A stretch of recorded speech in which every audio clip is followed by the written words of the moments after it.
The gentlewoman yields. The chair recognizes the gentleman from California, Minority Leader Mr. McCarthy, for 5 minutes. Thank you, Madam Speaker. What would you do with $1,300? Would you go on vacation, save for your kids' college, or maybe buy some needed appliances?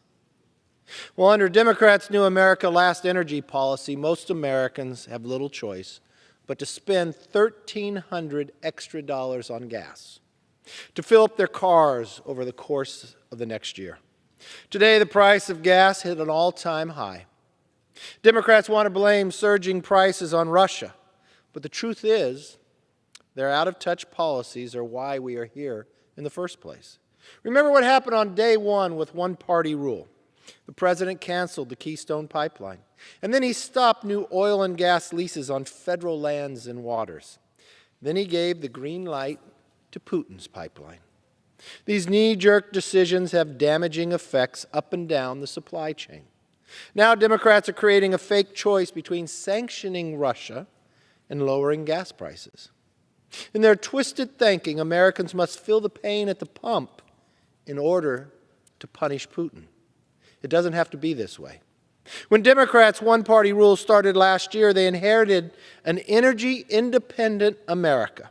Average prices at the pump were $2.53 a gallon. Oh, do we wish we had those days again?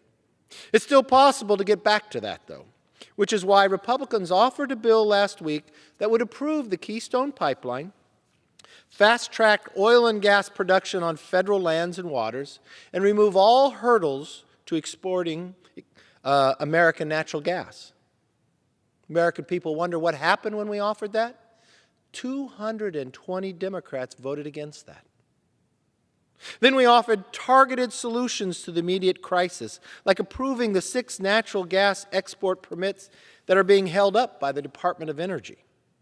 Just approving those 6 permits could increase U.S. natural gas exports by 25%. But Democrats refuse to listen. They think our nation's future is better with leaving our resources in the ground, even if that requires us to buy oil from Iran or Venezuela and batteries from China. It's obvious which party is championing clean, affordable American energy and which party has given up on it.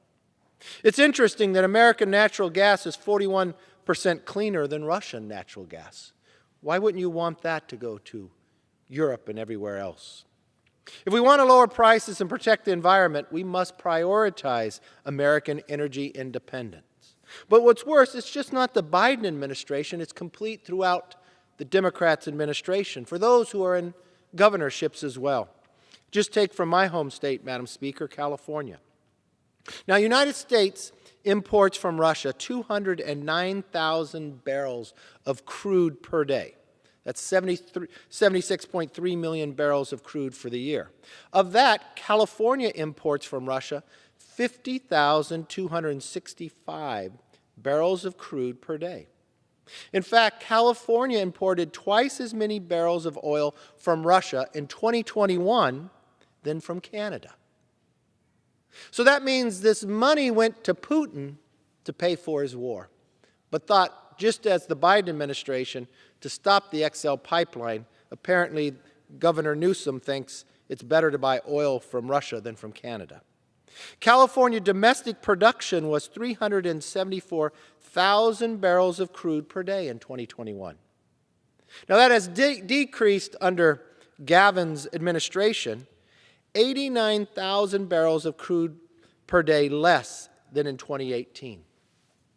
If you take the analysis, looking at the data, if California rolled back the Newsom-Biden regulation that are crippling oil production in California, California could more than offset its use of Russian crude and then some.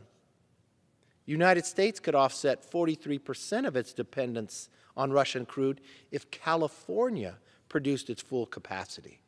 You see, we don't have to be where we are. If the Democrats would change their policies of harming America, harming the environment by buying more of Russian oil and gas, we wouldn't be where we are today.